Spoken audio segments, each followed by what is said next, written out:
ഇന്ന് ചേച്ചിയുടെ ചെറിയ മോള് അരങ്ങേറ്റാണ് കേട്ടോ. ഗുരുവായൂർ വെച്ചിട്ടാണ് അരങ്ങേറ്റം. സമയം 11:30 ആകും അരങ്ങേറ്റം നടക്കാനെങ്കിലും നമ്മൾ നേരത്തെ റിപ്പോർട്ട് ചെയ്യണം കേട്ടോ. മേക്കപ്പും കാര്യങ്ങളൊക്കെ വലിയൊരു പ്രൊസീജിയർ ആയതുകൊണ്ട് ഒരുപാട് കുട്ടികളെ മേക്കപ്പ് ചെയ്യിക്കാനുള്ളതുകൊണ്ടും നമ്മളോട് പുലർച്ചെ ഒരു 5 മണിയൊക്കെ ആകുമ്പോഴത്തേക്ക് എത്താനായിരുന്നു പറഞ്ഞിരുന്നത്. അങ്ങനെ ഞങ്ങൾ യാത്ര പുറപ്പെട്ടു. പോകുമ്പോൾ നമ്മളെ കൊണ്ടോട്ടി ടൗൺ കണ്ടിട്ട് എനിക്ക് ആകെ നിശബ്ദത ഫീൽ ചെയ്തിട്ട് എന്തോ പോലെയാവും കേട്ടോ. കാരണം കൊണ്ടോട്ടിയിലെ എപ്പോഴും വാഹനങ്ങൾ അങ്ങോട്ടും ഇങ്ങോട്ടും ചീറിപ്പാഞ്ഞ് കളിക്കാറാണ്. അപ്പോൾ ഇത് കണ്ടപ്പോൾ ഞാൻ ഒന്ന് റെക്കോർഡ് ചെയ്യാൻ വിചാരിച്ചു. അങ്ങനെ പിന്നെ ആരും ഉറങ്ങിയിട്ടില്ല കേട്ടോ. കാരണം നമ്മളൊരു ഉറങ്ങി എണീറ്റതാണ്. പിന്നെ കാറിൽ കയറി നമ്മളും കൂടി ഉറങ്ങിയാൽ ഓടിക്കുന്ന എൻ്റെ ഹസ്ബൻഡിനായാലും അതൊരു എനിക്ക് തോന്നുന്നു ആൾ ഓക്കെ ആയിരിക്കില്ല അങ്ങനെ ആവുമ്പം.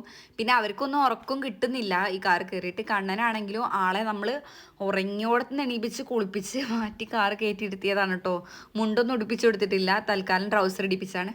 അങ്ങനെ നമ്മൾ പോകുന്ന വഴിക്ക് നമ്മളെ ഈ NH റോഡിൽ പന്നിയെ കണ്ടു കേട്ടോ. പന്നി കുടുങ്ങി കിടക്കുകയാണ് ഗൈസ്. അങ്ങോട്ടോ എങ്ങോട്ടാ പോകേണ്ടതെന്ന് അറിയാതെ. ആൾ ചിലപ്പോൾ പണിയാക്കും കേട്ടോ വണ്ടികൾക്കൊക്കെ. അങ്ങനെ പിന്നെ നമ്മൾ കാർ പാർക്ക് ചെയ്തു ഗുരുവായൂർ എത്തിയപ്പം. എന്നിട്ട് ഗുരുവായൂരിലേക്ക് നടക്കുകയാണ് കേട്ടോ. നടക്കുന്ന വഴിയിൽ കുറേ മുല്ലപ്പൂക്കാർ ഇങ്ങനെ വിൽക്കാൻ വേണ്ടിയിട്ട് വെച്ചിട്ടുണ്ടായിരിക്കും. അപ്പോൾ നമ്മൾ അവിടുന്ന് കുറച്ച് മുല്ലപ്പൂ വാങ്ങി വെച്ചു.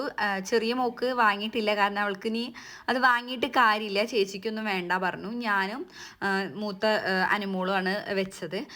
പിന്നെ അവൾക്ക് പൂ വെക്കാനൊക്കെ ആഗ്രഹം ഉണ്ടായിരിക്കും, പക്ഷെ നമ്മളത് വാങ്ങിക്കൊടുത്തിട്ട് കാര്യമില്ല, ആൾക്ക് വെക്കാൻ കഴിയില്ല ചെറിയ ആൾക്ക്. ആളിനി അതിനേക്കാൾ നല്ല രീതിയിൽ ഒരുങ്ങാൻ പോവാണ്.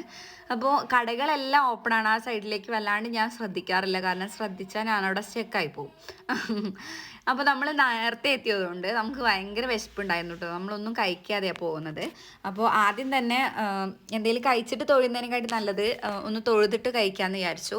കണ്ണനാണെങ്കിൽ അവിടെ ഭയങ്കര ഓട്ടപ്പാച്ചിലാണ് കേട്ടോ. ആളെ നമുക്ക് പിടിച്ചാൽ കിട്ടാത്ത രീതിയിൽ ആളെ ഓടിക്കളിക്കുകയാണ്. നമ്മൾ ഒക്കത്ത് കയറ്റി നിർത്താനൊന്നും നോക്കിയിട്ട് കഴിയണില്ല കേട്ടോ. ആളെ ഒറ്റയ്ക്ക് നടക്കണം കണ്ടിട്ട് അവൻ്റെ കുഞ്ഞേച്ചിയും കൂടെ കൂടി പിന്നെ രണ്ടാളെയും പിടിക്കാൻ നടക്കലായിരുന്നു പരിപാടി. എന്തായാലും അവൻ എൻജോയ് ചെയ്യട്ടെ. ആളുകളൊന്നും വല്ലാണ്ട് തിരക്കില്ലാത്തതുകൊണ്ട് നമ്മൾ കൂടെ നടന്നാലും അവർക്ക് ഓടിക്കളിക്കാനുള്ള ഗ്രൗണ്ടൊക്കെ നമ്മളെ ഗുരുവായൂർ അമ്പലത്തിലുണ്ട്. അങ്ങനെ പിന്നെ നമ്മൾ ആളെ പിടിച്ച് വേഗം ഒക്കത്തിരുത്തിട്ടോ. ഇനി നമുക്ക് എന്തായാലും ഫുഡ് കഴിക്കാൻ പോവാം, കാരണം മോളെ മേക്കപ്പ് തുടങ്ങുന്നതിന് മുമ്പ് നമുക്ക് ഫുഡ് കഴിക്കണമായിരുന്നു.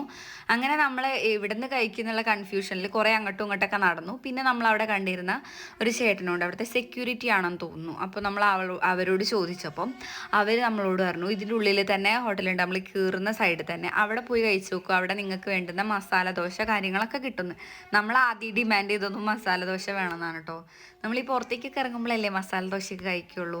അങ്ങനെ ആദ്യം തന്നെ അവർ കറി കേട്ടോ കൊണ്ട് തന്ന്, പിന്നെ കുറച്ച് കഴിഞ്ഞപ്പോഴാണ് ദോശ വരുന്നത്. അതുവരെ കണ്ണൻ ടേബിളിൽ കയറിയിട്ട് മീയായിരുന്നു ഗൈസ്.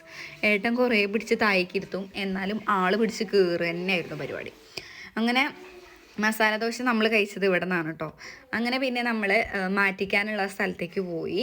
അവിടെ ചെന്നപ്പോൾ കുട്ടികളൊക്കെ ഒരുങ്ങി തുടങ്ങുന്നുണ്ട്, ഡ്രസ്സ് മാറാനും കാര്യങ്ങളൊക്കെ ഉള്ളതുകൊണ്ട്. നമ്മൾ പിന്നെ അവിടെ അമ്പലത്തിലേക്ക് തന്നെ പോയിട്ടോ വരി നിൽക്കാൻ വേണ്ടിയിട്ട്. പിന്നെ നമ്മൾ വരി നിന്ന് പ്രാർത്ഥിച്ച് വന്നപ്പോഴത്തേക്ക് നമ്മളെ മോള് മാറ്റി കഴിഞ്ഞിട്ടുണ്ട് കേട്ടോ. ആളെന്തൊരു സുന്ദരി അയക്കുന്നു. എൻ്റെ ഒരു ആഗ്രഹമാണ് കേട്ടോ ഇങ്ങനെ ഒരുങ്ങാന്നുള്ളത്. ഞാൻ ഭരതനാട്യം പഠിക്കാനൊക്കെ പോയിരുന്നു, പക്ഷേ ഗൈസ് എന്നെ ടീച്ചർ നുള്ളി.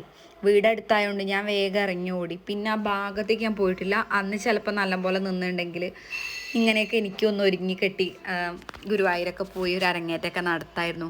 പക്ഷെ ഇപ്പോഴത്തെ അരങ്ങേറ്റത്തിൻ്റെ പൈസയൊക്കെ കേൾക്കുമ്പോൾ നമ്മൾ നെട്ടിട്ടോ. നമ്മളൊരു 10,000-50,000 രൂപ കയ്യിലൊക്കെ ഉണ്ടെങ്കിലേ നമുക്കിപ്പോൾ അരങ്ങേറ്റമൊക്കെ നടക്കുള്ളൂ. പണ്ടും അങ്ങനെ തന്നെ ആയിരിക്കും. അന്ന് അരങ്ങേറ്റത്തിൻ്റെ കാര്യങ്ങളൊന്നും നമുക്കറിയില്ലായിരുന്നു. എന്തായാലും മൂത്ത ആളുടെ അരങ്ങേറ്റം കഴിഞ്ഞതാണ്. ഇനി ചെറിയ ആൾക്കും ഭയങ്കര ആഗ്രഹം അരങ്ങേറ്റം നടത്തുന്നത്. പിന്നെ നമ്മൾ ഒന്ന് നോക്കിയില്ല കേട്ടോ, അങ്ങോട്ട് നടത്തുക തന്നെ. കാരണം നമ്മൾ എന്തെങ്കിലും ആഗ്രഹമൊക്കെ ഉണ്ടെങ്കിൽ അത് വേഗം ചെയ്യുന്നത്. കാരണം ആൾ ഡാൻസ് പഠിച്ച് അരങ്ങേറ്റത്തിൻ്റെ അടുത്ത് എത്തിയോണ്ടാണ് അതിന് പോകുന്നതും. അപ്പോൾ പിന്നെ നമ്മളായിട്ട് ഇനി പിന്തിരിപ്പിക്കേണ്ട വെച്ചിട്ട് ആളെന്തായാലും പോകണമെന്ന് വാശിച്ചതുകൊണ്ട് നമ്മൾ അതങ്ങോട്ട് സാധിച്ചു കിട്ടി. പിന്നെ ഞാനും അനുമോളും അതിൻ്റെ ഇടയിൽ പോയിട്ട് കുറച്ച് ഹോർലിക്സും കടിയൊക്കെ കഴിച്ച് വന്നു കേട്ടോ. പിന്നെ നമ്മൾ നേരെ വിട്ടത് ആനപ്പന്തിയിലേക്കാണ്. ഗുരുവായൂർ വന്ന ആനപ്പന്തിയിൽ പോവാതിരിക്കുക എങ്ങനെയല്ലേ. അതിൻ്റെ ഇടയിൽ നമ്മൾ ഒരു ഐസ്ക്രീമൊക്കെ അകത്താക്കി കേട്ടോ. ഐസ്ക്രീമൊന്നും കഴിക്കാഞ്ഞാൽ എങ്ങനെയാണ്. റീൽസൊക്കെ തുറന്നു കഴിഞ്ഞാൽ ആക്രമകാരികളായ ആനകളെ കാണാറുണ്ടെങ്കിലും എനിക്ക് ഇവിടെ വന്ന ആനകളെ കാണുമ്പോൾ ഭയങ്കര ക്യൂട്ടായിട്ട് കേട്ടോ തോന്നുക. അവർ ഓരോന്നും കാണിച്ചു തരുന്നതും തലട്ട് കുലുക്കുന്നതൊക്കെ കാണുമ്പോൾ എനിക്കെന്തോ നമ്മളെ വീഡിയോസിൽ കാട്ടാനകളെയാണ് കൂടുതലായിട്ട് കാണുന്നത്. ഇവരൊക്കെ കുറച്ച് ഇണങ്ങിയ ടൈപ്പ് ആയതുകൊണ്ടായിരിക്കും. പിന്നെ ഉത്സവത്തിനൊക്കെ ആന ഇടയുന്നതൊക്കെ ഒരു ട്രെൻഡായി മാറിയിട്ടുണ്ട്. ഈ കഴിഞ്ഞ ഉത്സവത്തിനൊക്കെ ഞാൻ ഒരുപാട് വീഡിയോസ് അങ്ങനെ കണ്ടു. അങ്ങനെ നമ്മൾ ഓരോ ആനകളുടെ പേരൊക്കെ വായിച്ചിട്ടാട്ടോ പോകുന്നത്. നമ്മൾ പേര് വായിക്കുമ്പോൾ കണ്ണ് ആനേൻ്റെ അടുത്തെത്തുമ്പോൾ ടീംസും അവരെ പേരാട്ടി വിളിക്കുന്നുണ്ട് കേട്ടോ.